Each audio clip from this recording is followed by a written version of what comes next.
अगर पुलिस प्रशासन को खुली छूट दे तो कोई गठन करने की जरूरत नहीं है। दिल्ली पुलिस के एक सिपाही में भी इतनी हिम्मत है, उसके कॉलर पकड़ कर धरती में घसीटता ले आएगा। और ये जाति धर्म की राजनीति करना चाह रहे हैं। अब ये क्या करना चाह रहे हैं? जाट वर्सेस राजपूत करना चाह रहे हैं। वही हो रहा है। अगर जो कोई सवाल करेगा वो देशद्रोही है, गद्दार है। देश का प्रधानमंत्री पूरी जनता का प्रधानमंत्री नहीं है, पूरे देश का प्रधानमंत्री नहीं है। वो केवल ये मानता है कि तू आरएसएस का और अंधभक्तों का प्रधानमंत्री है। अब जो भी चीज है तो राजनीति से जोड़ोगे। तो मैं ये कह रहा हूँ, राजनीति में दो ही विकल्प है, या तो आप राजनीति का हिस्सा है या आप राजनीति के शिकार है। और आप राजनीति में रुचि ले ना ले, राजनीति आप में पूरी पूरी रुचि लेती है। सरकार के खिलाफ है। उसने बोला था कि जिस दिन मैं मुंह खोल दूंगा उस दिन सैलाब आ जाएगा। तो सैलाब आएगा सरकार में। बजरंगबली तो चले नहीं ना इस बार इनका, तो दोबारा राम को पकड़ेंगे। पर मैंने कहा श्री राम मत पकड़ना, खाली जय श्री राम पकड़ना, जय सिया राम पकड़ना। कभी खाली श्री राम पकड़ लो भाई। राम सिया के बिना राम अधूरे हैं, राधा के बिना कृष्ण अधूरे हैं। मैं बता रहा हूँ, बार मोदी जी पहले जब गए थे अयोध्या, जब भी जाकर के जय सिया राम बोला था। तो तुम तो किसान आंदोलन में भी ऐसी बात करो थे। आंदोलन खत्म हो गया, अभी अरेस्ट हो गया वो तो फेडरेशन तो निरस्त हुई हो। तो हमने पहले बताया 13 तारीख को रिजल्ट आते हो जाएगी। और भाजपा की नींद उड़ी गई। कर्नाटक के रिजल्ट देखते ही उसे पता ही है कि यहाँ की बेटियों की आवाज वहां तक पहुंची। और अभी तो रिजल्ट मिलेगा आगे आने वाले टाइम में, ऐसी बात थोड़ा ही ना है। तो ये चुनाव का नतीजा था क्या, जो ब्रिजभूषण पे कार्रवाई नहीं हो रही थी? हाँ, चुनाव का था, क्योंकि वो पहले क्या करता, चुनाव से पहले इनकी बातें लीक कर देता तो इनकी वोटिंग खराब हो जाती है। सोच रहे तुम जीत जाओगे उसके बाद करिए उस काम को। लेकिन ये वहीं हार गए, क्योंकि यहाँ की बेटियों की आवाज कर्नाटक तक गई, लेकिन यहाँ से 700 मीटर दूर बैठे प्रधानमंत्री के पास तक वो आवाज नहीं जा रही। जब ये गोल्ड मेडल लेकर के आवे तब तो तुरंत आ जाएगा भाग के देश का प्रधानमंत्री। लेकिन अब अगर अपने इंसाफ के लिए लड़कियां लड़ रही है तो अब देश का प्रधानमंत्री खामोश है, चुप्पी साधे हुए हैं, क्योंकि वो एक डमी हो गया आज के टाइम। देश का प्रधानमंत्री, देश का प्रधानमंत्री पूरी जनता का प्रधानमंत्री नहीं है, पूरे देश का प्रधानमंत्री नहीं है। वो केवल ये मानता है कि तू आरएसएस का और अंधभक्तों का प्रधानमंत्री है।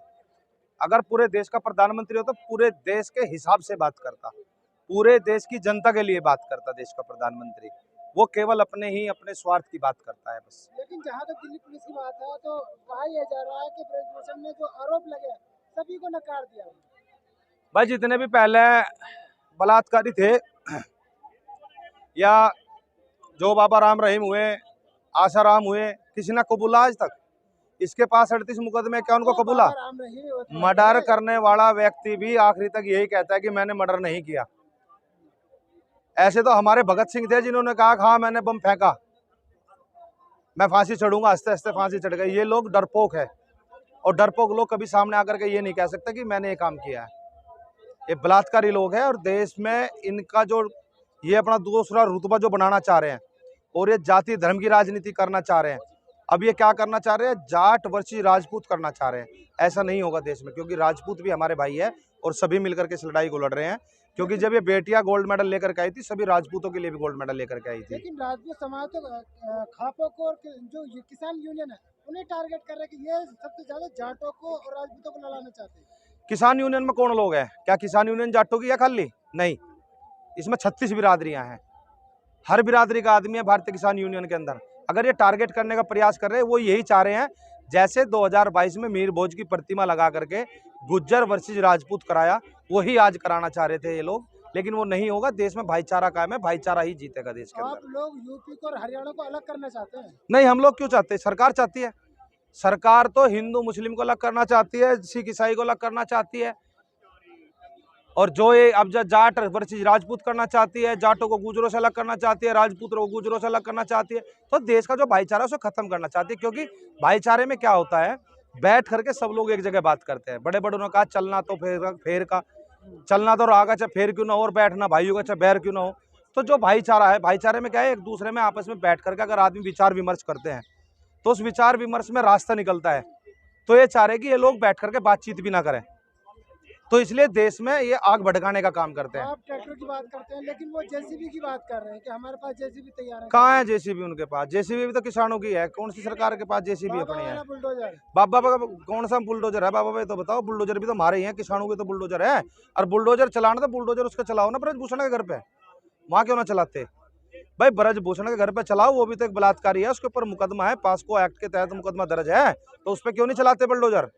चलाओ ना, चलाने की हिम्मत है, क्योंकि हिम्मत नहीं है ना सरकार में अपने लोगों में। अगर यही आदमी कांग्रेस का होता या किसी और पार्टी का होता तो बुलडोजर चल जाता। कितना टाइम लगा था बुलडोजर चलते हुए? यूपी राम राज्य है, गुंडों के लिए कोई जगह नहीं है वहाँ। कहाँ है राम? यूपी में घट घट में है राम, तो यहाँ भी राम है, दिल्ली में भी कहानी है ये बताओ। अब तो राम को भूल गए, अब तो बजरंग बली को ले आए। राम तो खत्म हुआ, बजरंग बली को लिए। अब बजरंगबली तो चले नहीं, बजरंगबली तो चले नहीं ना इस बार इनका, तो दोबारा राम को पकड़ेंगे। पर मैंने कह रहा श्री राम मत पकड़ना, खाली जय श्री राम पकड़ना, जय सिया राम पकड़ना, कभी खाली श्री राम पकड़ लो। नहीं, आपको कोई भाई दिक्कत राम है? सिया के बिना राम अधूरे हैं, राधा के बिना कृष्ण अधूरे है। मैं बता रहा हूँ, अब की बार मोदी जी पहले जब गए थे अयोध्या, जब भी जाकर के जय सिया राम बोला था, जब जाकर के भाषण दिया। लेकिन जिस तरीके से दिल्ली पुलिस के सामने ब्रिजभूषण पेश हुए हैं और उन्होंने कहा था कि मेरे पास ऑडियो है बजरंग पुनिया की, तो भेज दो ना, कहाँ है बजरंग पूनिया की? नहीं है भाई, मैं बता रहा हूँ, उसे पहले ही पता लग गया था कि 13 तारीख को हमने बताया 13 तारीख को ही जाएगा। उसके पास इनकी वीडियो नहीं है ना, इनकी ऑडियो है। ऑडियो है देश के प्रधानमंत्री की, गृह मंत्री की, ठीक है, सबकी वीडियो है। उसके पास दुर्योधन की भी है, युधिष्ठिर की भी है, उसकी क्या बोल रहा रावण की भी है, सबकी वीडियो उनके पास है। जितने भी करप्ट ये लोग रहे, तो उन लोगों की भी बहुत सारी वीडियो उसके पास है, जितने भी ये लोग बैठे हुए हैं यहाँ पे। लेकिन वो तो टारगेट कर रहे थे ना कि दिल्ली पुलिस को मैं दूंगा, और वो उनके पास वक्त आ गया। दे दो ना, अब तक दी क्यों ना? इतने दिन से 22 दिन हो गए आंदोलन चलते, 3 महीने पहले चला था, क्यों ना दे दिया? नहीं देंगे भैया, वो भाजपा में पकड़ बनाने के लिए है, वो भाजपा वालों की वीडियो है उनके पास। भाजपा वालों की वीडियो। हाँ, उन्हीं की वीडियो है। जिस दिन उसे हटा देंगे, बर्खास्त कर देंगे, उसी दिन वीडियो वायरल कर देगा वो। अब जिस तरीके से एसआईटी का गठन किया गया है दिल्ली पुलिस की तरफ से, तो आपको कितनी उम्मीद है? भाई पुलिस को खुली छूट नहीं दे रहे। अगर पुलिस प्रशासन को खुली छूट दे तो कोई गठन करने की जरूरत नहीं है। दिल्ली पुलिस के एक सिपाही में भी इतनी हिम्मत है, उसके कॉलर पकड़कर धरती में घसीटता ले आएगा। छूट तो देना, छूट नहीं दे रहे प्रशासन को। तो कौन नहीं दे रहा छूट? सरकार किसके हाथ में है, किसके अधीन है? सेंट्रल गवर्नमेंट के अधीन है दिल्ली पुलिस। दिल्ली पुलिस को छूट दे दो, एक सिपाही केला सिपाही लिया हुआ घसीट के यहीं से पकड़ दो उसको, लेकिन सरकार छूट नहीं देना चाहती। लेकिन जिस तरीके से दिल्ली सरकार के अंडर मांगे ट्रांसफर और पोस्टिंग अधिकारियों की, तो आपको लगता है कि आपको सहयोग मिलेगा? पुलिस वाले कहा ये तो नॉर्मल और बाकी अधिकार है, पुलिस तो उसी के सेंट्रल गवर्नमेंट के अधीन है। अगर पुलिस पूर्ण राज्य का दर्जा जो दे दिया, तो फिर तो देश का प्रधानमंत्री बाहर नहीं निकल सकता। केजरीवाल इलाज बांध देगा इनका उसी दिन, रूट भी नहीं लगने देना का एक दिन भी। तो ये तो सेंट्रल गवर्नमेंट का अधीन रहेगी पुलिस, तो पुलिस वैसे नहीं रहेगी दिल्ली की, जहां भी सेंट्रल एरिया है। अच्छा, जिस तरीके से अब 21 दिन हो गए हैं और पुलिस के सामने पहली बार वो पेश हुए हैं, तो लगता है कि जल्दी गिरफ्तारी होगी? गिरफ्तारी में भी टाइम लगेगा, अभी टाइम लगेगा, क्योंकि अभी तो उसके पास है जो सबूत है सरकार के, वे लेने का प्रयास कर रहे हैं। पहले उसको लेंगे, उसको निकाल लेंगे, उसके बाद जाकर के तब जाकर उसकी अरेस्टिंग होगी। सरकार के खिलाफ कहा था उसने? सरकार के खिलाफ है। उसने बोला था कि जिस दिन मैं मुंह खोल दूंगा उस दिन सैलाब आ जाएगा, तो सैलाब आएगा सरकार में। तो सैलाब पहलवानों में आना चाहिए कि या सरकार में आना है? नहीं पहलवानों को तो बता रहे, क्या लगा पहलवानों का क्या है, 4 पहलवान है बेचारा, उनका क्या है? इन पहलवानों को तुम वीडियो कर लो वायरल, सीडी कर लो वायरल, कुछ ही कर लो। आज के टाइम तो एडिटिंग चल रही, सच्चाई तो सरकार की वीडियो की है, सरकार की फोटो की है। उन लोगों का फोटो उनके पास है, इसलिए सरकार दबी हुई है। नहीं तो सरकार इतना टाइम लगाती है किसी पास्को एक्ट के तहत जिस पर मुकदमा हो से अरेस्ट होने में, इतना समय नहीं लगाती। अच्छा, तो आपके जो टारगेट आपने दिया था 15 दिन का टाइम, अगर उस टाइम तक गिरफ्तारी नहीं होती तो फिर क्या करेंगे? 21 तारीख तक नहीं होती तो अब तीसरे पड़ाव पर हमारा आंदोलन आ चुका है। अब की बार बड़ा संग्राम होगा। हमने बताया था हर आंदोलन की एक प्रक्रिया होती है। पहले स्टेज पे थे, उसके बाद उन्होंने डंडे बरसाए, उस दिन रात को हम यहाँ पे आए, वो उस टाइम आंदोलन संभाल लिया गया। अब फेडरेशन को उसको निरस्त कर दिया गया। अब ये दूसरे पड़ाव पे आंदोलन, अब तीसरे पड़ाव पे आ जाएगा 21 तारीख से। आपको नहीं लगता 24 का एजेंडा तैयार हो रहा है? एजेंडा कह लो, तुम कुछ ही कह लो, थारा मुंह है, खुली आज़ादी तुम्हें, देश में एक ही तो आज़ादी है मीडिया वालों को बोलने की, तुम्हें पूरी आज़ादी है फुल। हम कहाँ रोक रहे हैं, लेकिन जैसी आज़ादी के साथ तुम सवाल हमसे कर रहे हो, तो जो गोदी मीडिया है, जो उनसे 21 चैनल खरीद रखे, वो भी तो देश के प्रधानमंत्री, ऐसे सवाल कर लो ना। आप जो भी चीज़ है तो राजनीति से जोड़ोगे। तो मैं ये कह रहा हूँ, राजनीति में 2 ही विकल्प है, या तो आप राजनीति का हिस्सा है या आप राजनीति के शिकार है। और आप राजनीति में रुचि ले ना ले, राजनीति आप में पूरी रुचि लेती है। आपने वोट डाला, नहीं डाला, हर किसी को वोट डालना होता है ना। किसे बोलते हैं आप? वही जो 21 चैनल खरीद रखे, 21 चैनल जो खरीद रखे, जिन्हें पैसों में 2013 में खरीदा गया। सबसे पहले अडानी को, इसको अडानी के साथ में बैठाएगा आडवाणी को और नरेंद्र मोदी को। क्या लगा पैसा किसके ऊपर लगाएगा? क्या लगा आडवाणी को तो पता नहीं कब चल बसे, बस नरेंद्र मोदी पे लगाएंगे। तो पहले लगाते सर, सबसे पहले चैनल ही तो खरीदे गए। वो एक NDTV बचा होता, वो भी खरीद लिया। अब एक बच रहा न्यूज़ 24, उस पर पता नहीं कब हो जाएगा काम, वही चल रहा आज के टाइम। तो ये सब गोदी मीडिया। हाँ, बाकी तो और सारे को वही नहीं है। आप एक बात बताओ चलाते हैं। मुझे, एक बात बताओ, सतपाल मलिक ने एक बात कही, क्या पुलवामा अटैक हुआ था, मेरे साथ ऐसे बात हुई, एक दिन भी दिखाई क्या खबर? यहाँ देश की बेटियां बैठी, इनके बारे में दिखाई क्या खबर? अतीक अहमद मरा, कैसे मरा, इसको दिखाते घूमते हैं। अतीक अहमद को मारने वालों ने जय श्री राम के नारा लगाया, उसको दिखाते हैं टीवी पे। बागेश्वर धाम वाला बाबा वहाँ आज प्रोग्राम कर रहा है, उसको दिखाते हैं टीवी पे।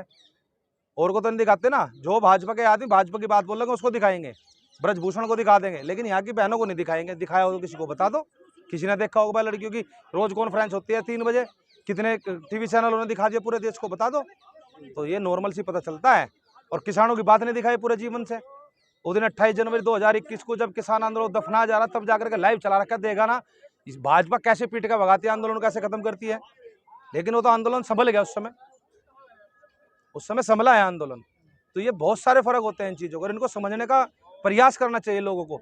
देश की जनता को ऐसे मूर्ख नहीं बनना चाहिए कि जो सरकार ने कह दिया वही सही है। सरकार को आपने वोट दिया, ये आपका अधिकार था, लेकिन सरकार से अगर आपने सरकार को वोट दिया वो आपका अधिकार था, लेकिन आपका अधिकार वोट देने के बाद ये भी बनता है कि आप अपनी सरकार से, पसंद की सरकार से, चुनी हुई सरकार से सवाल करें। अगर आप उनसे भी सवाल नहीं कर सकते, फिर अपने आप से सवाल करें कि तुमने ऐसा क्या चुन लिया जिसने तुमसे तुम्हारी अभिव्यक्ति की आजादी भी छीन ली। तो देश के अंदर आज वही हो रहा है। अगर जो कोई सवाल करेगा वो देशद्रोही है, गद्दार है, और कुछ नहीं है।